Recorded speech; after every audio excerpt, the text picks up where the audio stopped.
Hello everybody, welcome back to my channel. This is going to be a government and stimulus update. This is going to be President Biden signing I think it's 2 or 3 new bills.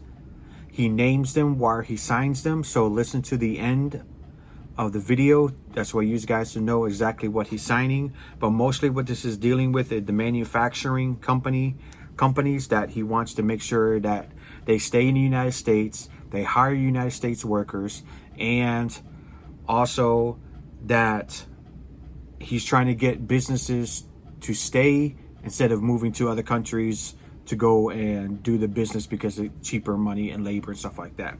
So if you like this video, give me a big thumbs up, subscribe to my channel, hit the notification bell to let you know about future videos I got coming out with.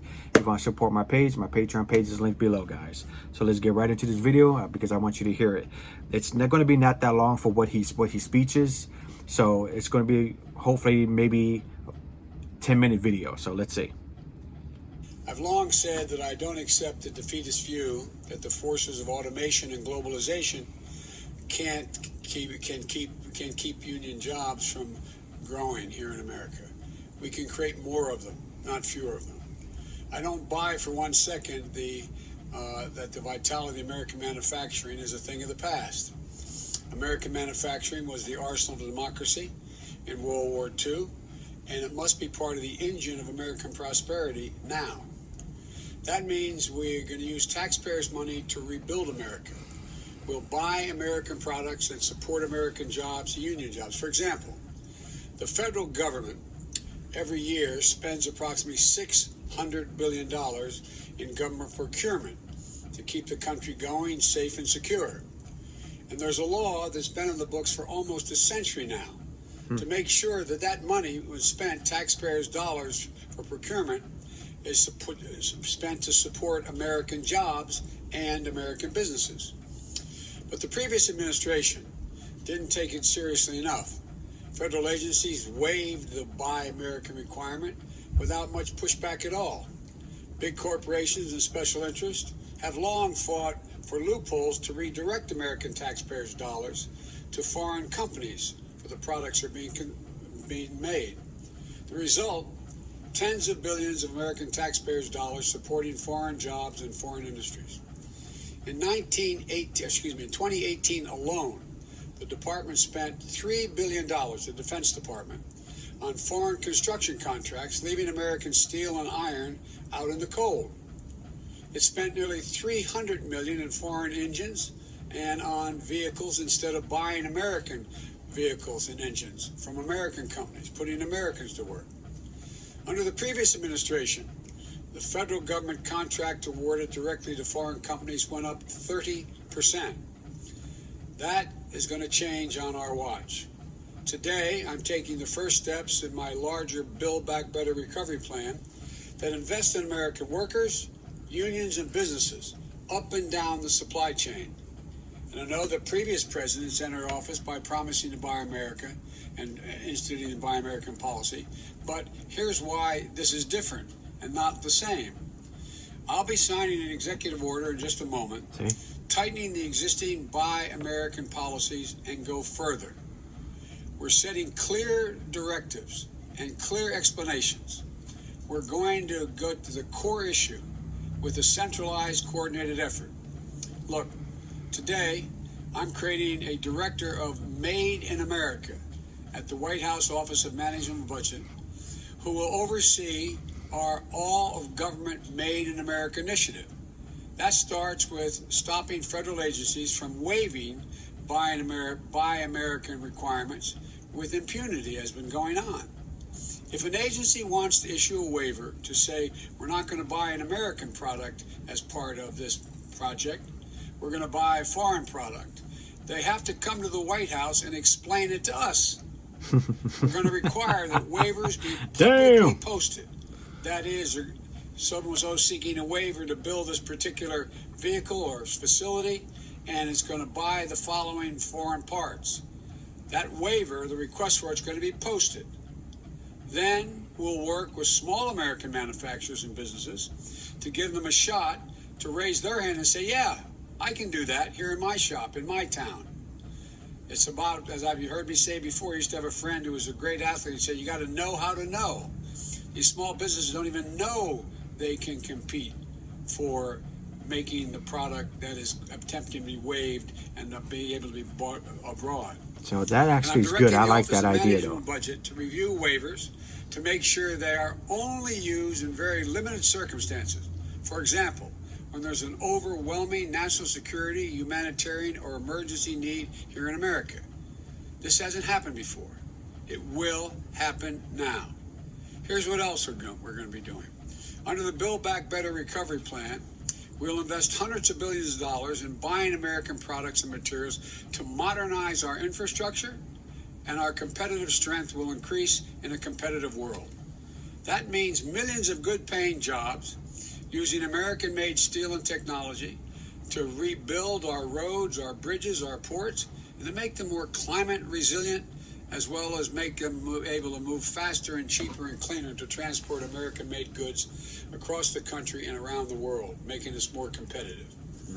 It also means replenishing our stockpiles to enhance our national security.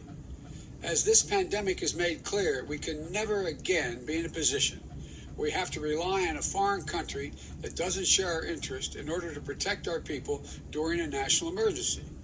We need to make our own protective equipment, essential products and supplies. And we'll work with our allies to make sure they have resilient supply chains as well. We'll also make historic investments in research and development, hundreds of billions of dollars, to sharpen America's innovative edge in markets where global leadership is up for grabs. Markets like battery technology, artificial intelligence, biotechnology, clean energy. The federal government also owns an enormous fleet of vehicles, which we're going to replace with clean electric vehicles made right here in America by American workers, creating millions of jobs, 1 million auto worker That's cool. jobs. I like that. And clean energy and vehicles that are net zero emissions. And together, this will be the largest mobilization of public investment in procurement, infrastructure, and R&D since World War II. And with the executive order I'll be signing today, we'll increase Buy American requirements for these kinds of projects and improve the way we measure domestic content requirements. For example, right now, if you manufacture a vehicle for the federal government, you need to show that at least 50% of the components of that vehicle were made in America. But because of loopholes that have been expanded over time, you can count the least valuable possible parts as part of that 50% to say made in America, while the most valuable parts, the engines, the steel, the glass, are manufactured abroad. So basically we're batting 0 for 2. The content threshold of 50% aren't high enough. And the way we measure the content doesn't account for U.S. jobs and economic activity. We're going to change that as well. The executive action I'm signing today will not only require that companies make more of their components in America, but that the value of those components is contributing to our economy, measured by things like a number of American jobs created and or supported. At the same time, we'll be committed to working with our trading partners to modernize international trade rules, including those relating to government procurement, to make sure we can all use our taxpayer dollars to spur investment that promotes growth and resilient supply chains. And here's what else the action does. When we buy America, we'll buy from all of America. That includes communities that have historically been left out of government procurement. Black, brown, Native Americans, small businesses and entrepreneurs in every region of the country. We will use a national network of manufacturers called the Manufacturing Extension Partnership that's in all 50 states and Puerto Rico to help government agencies connect with new domestic suppliers across the country. This is a critical piece of building our economy back better and including everyone in the deal this time, especially small businesses that are badly hurting in this economy. The executive action I'm taking also reiterates my strong support for the Jones Act and American vessels, and our ports, especially those important for America's clean energy future and the development of offshore renewable energy. I'll close with this. The reason we need to do this is America can't sit on the sidelines in the race for the future. Our competitors aren't waiting. To ensure the future is made in America, we need to win not just the jobs of today, but the jobs and industries of tomorrow. We know that the middle class built this country. That's for sure. We also know unions Because built we're the middle losing class. to, especially to So China, let's invest in them once to again. Japan, I know we're ready. especially when it comes to Despite AI, all we're virtual facing, computers, I've never been more optimistic software. about the future of I'm like, America come than I am on. today. Given even just half a chance, the American people, the American workers, has never ever let the country down. Imagine if we give them a full chance. That's what we're going to do. I'll stop here and sign the executive order, and then come back and take some of your questions. Here we go. Now he's getting ready to sign the bill. Looked like there's only one. I thought it was going to be more than one, but I think it's only going to be one. Titled, Ensuring the future is made in America, by Americans, all American workers. That's the name of the bill.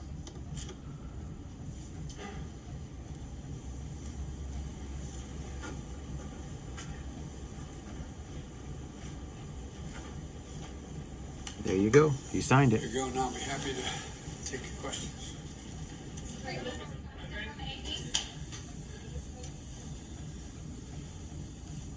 So now he's going to take a couple of questions. We really truly don't need to hear that, but I just wanted you to hear that to let you know the one bill that he signed, dealing with the manufacturers of the United States, of keeping the jobs here, keeping our people employed, and how he's going to go and turn around and let small businesses come in and join in with the big companies to build everything that we can in the United States. So that's a really good thing. I really truly like that. It's something that I think that will build the economy, it will help build jobs, and it will give a lot of open doors for small businesses to come in and get those contracts that they need from the government and from other places to make that equipment that they need. So hopefully you like this video. Please give me a big thumbs up, subscribe to that channel, hit me a feedback, let me know what you think about this video, let me know what you're thinking about anything that I'm putting out, and please subscribe to my channel, hit that notification bell, let you know about future videos I got coming out with. And if you want to support my page, my Patreon page is linked below, guys. So thank you very much. I'm up to 125 subscribers. Thank you so much out there. But if you're not subscribing, if you like watching my videos, please subscribe to my channel. That would greatly help me out so much. Opens up the doors more faster for me to get my video out there for people to see. But I'm very grateful for the 125 that I have right now and growing. Thank you very much, guys. I appreciate it from the bottom of my heart. Until the next video, guys. Thank you.